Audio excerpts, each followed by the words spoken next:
Hey everyone, I've been getting a lot of questions lately on my videos about which types of Sigma brushes would I recommend for you to purchase. Well, I have some answers for you, and as with all my videos, I seem to start off with some disclaimers.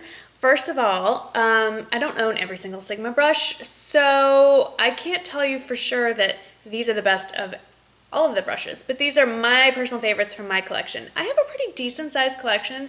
I have a lot more eyeshadow brushes than face brushes. I only have a handful of face brushes. But I feel like, especially with the eye brushes, if you have these in your collection, then you can pretty much accomplish any makeup look that you're wanting to do. I have personally been using Sigma brushes for probably 2.5, almost 3 years now. I bought my first set, and I don't even remember which set it was called, like the Essential Eye Kit maybe, back in the old numbering system. So most of my brushes still have the old numbers. I haven't had any reason to replace them. I have since added to them because as I do more and more makeup, I find that I get my brushes dirty, and out of sheer laziness, I just buy some more of the ones that I use the most often so I don't have to wash my brushes every single time I do my makeup. Anyway, so I'm going to point these all out. I will list them all in the description box below. I'll put links where you can purchase all of them. I am a Sigma affiliate, so if you purchase them using those links, I will get a percentage of your sale. I think it's like 10%. And if you choose not to use my affiliate links, by all means just go straight to the Sigma website. No skin off my teeth, either way. That's great. The point is, I want you to own them. So whether you buy them from me or somewhere else, I don't care. The only negative thing I have to say about Sigma is that I wish I could walk into a store and pick them up.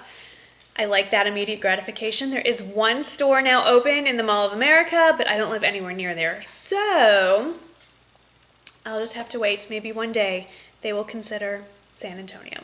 So let's get started with the two brushes that I have to recommend for your face. Number one, and both of these, none of these are going to pop out as new to you.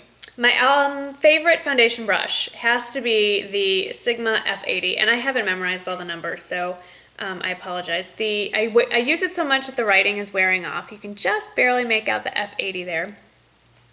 It's a very dense brush, and there are different versions of it. There's a rounded one, there's a chiseled one. I only have the flat top, so I can't speak to the rounded one, but I personally feel like this gives me a very smooth, flawless, airbrushed finish, and I like the thickness of the handle. It's got a nice heft to it, and I can really, I use it in two ways. I stipple product on, and then I buff. And because this edge is cut so cleanly, I feel like I can use the edge of it to get into the crevices around my nose, the tip of my nose, around my eyes, very, very easily. The only negative I have found is it's very difficult to get completely clean. This thing sucks up product before you know it, and I washed this one yesterday, so it is clean right now, but it takes a very long time to wash and dry. I think if I would follow my own advice and wash my brushes more often before they get really dirty, it wouldn't be so bad. But love this foundation brush. And then the other big brush that I bought, and I just love touching it, I've talked about this before, but this is the Tapered face brush, the F25, and I like this brush because I find that it has a bunch of purposes. Obviously it comes to a point, and so I think its obvious purpose is for not highlighting, contouring, like so. But I originally bought this brush for blush because you can actually just kind of like roll. You can use the tip for contouring, and then I'll basically just press the side and pat your blush on and then kind of blend. So I just think it's very useful, and it's so soft, and this is almost getting to be a different kind of video, so I'm going to stop stroking my brushes.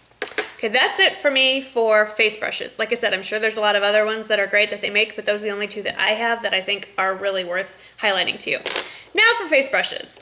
My all-time, hands down, favorite eye brush. Did I say face brushes? I meant eye. All-time favorite eye brush from Sigma, and I have, I think, 4 or 5 of these, is the blending brush, the E25. And it is a dupe for the MAC 217. Of course, I don't own the MAC 217, so I can't speak to how close it is, but as far as I can tell, pretty darn close. And there are a number of reasons why I like this. I have it in the short handle, I have it in the long handle, and the big reason I like it is it's white. So I can tell when it's really just, it's dirty, it's time to wash. That's great. The other reason I love it is that it has, again, unique functions. So it is slightly flat, so I can use it to lay down color. It is also kind of tapered and fluffy at this end. So primarily I use this in my crease, like so, and to blend out. And not blending by itself, but just really just laying down crease work. And depending on what angle you hold your brush, whether it's this way or this way, you can really even get a quite defined edge and then use those more bushy bristles at the end to diffuse your lines. So love this one. Like I said, I think I have 4 or 5 of these, and I'm probably gonna buy more. The other one that is very versatile and very useful is the shading brush, the E55. This is likened to the MAC 239. And again, its primary purpose is just to put color down on the lid. But what I find that I've been using it for is it has a very thin tip. It's very dense and very thin.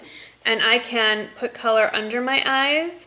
And if I want to really define that outer V and just stamp it into the corner of my eye, that tip is makes it very easy to do that. And again, because it has the white bristles on the end, I can see if I've been using it for dark smoky eye, I can tell time to wash the brush.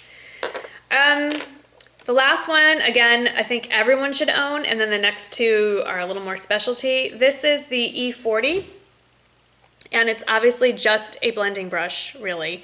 I think is a dupe for the MAC 224, and this is the short-handled version. I have a longer handled as well in the old numbering system. This one I use a lot when for instance, when I do my walking on eggshells tutorial and I lay down that reddish Chanel color first, or I want to define my crease, but not, I want to warm it up but not really have a harsh line. I'll dip this in like wedge or soft brown and lay this right in the crease. And it just gives a great wash of color, warms up that crease, gives you a great base to put other stuff on top of it.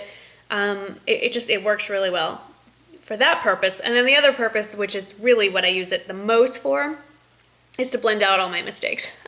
I have a heavy hand when I do makeup, and so this, when I'm all done, I take a clean one and just go around all the edges and make sure, like that, like especially here, and make sure that everything's blended and there's no harsh lines.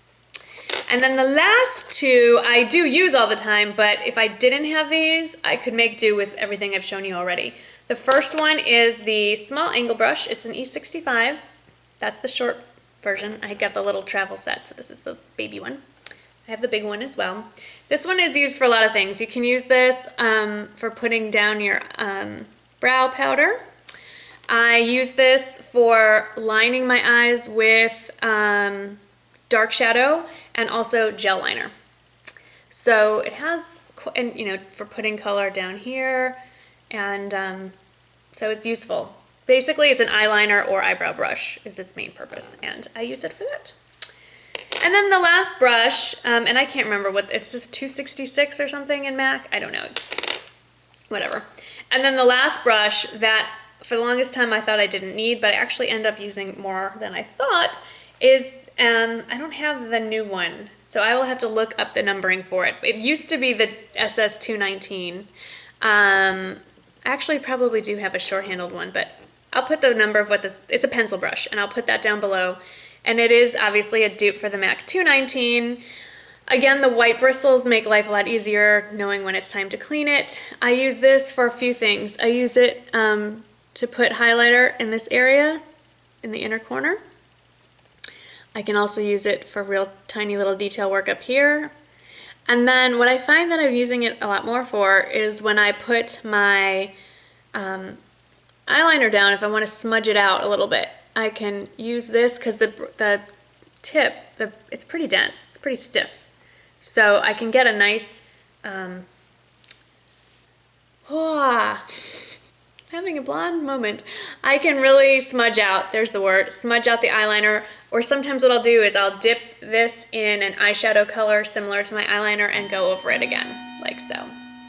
So those are my favorite. There's not, you know, like a whole bunch. And the other thing that I really like about Sigma brushes are they're pretty darn cheap. I picked up quite a few drugstore brushes over my tenure as a woman who likes to play with makeup, and I've gone through e.l.f. and Sonia Kashuk and Revlon and, you know, all the other drugstore ones. They just don't have the variety that I'm looking for. They aren't as soft as I want. And while there's like maybe one or two brushes in all of those that are good for some things, Sigma across the line seems to have a brush for every purpose that I need. And I like that. And I like it when my brushes match. I'm a little anal that way. So hope that was helpful. If you can think of a brush that you think I absolutely must need that I do not have in my collection that's from Sigma, please let me know.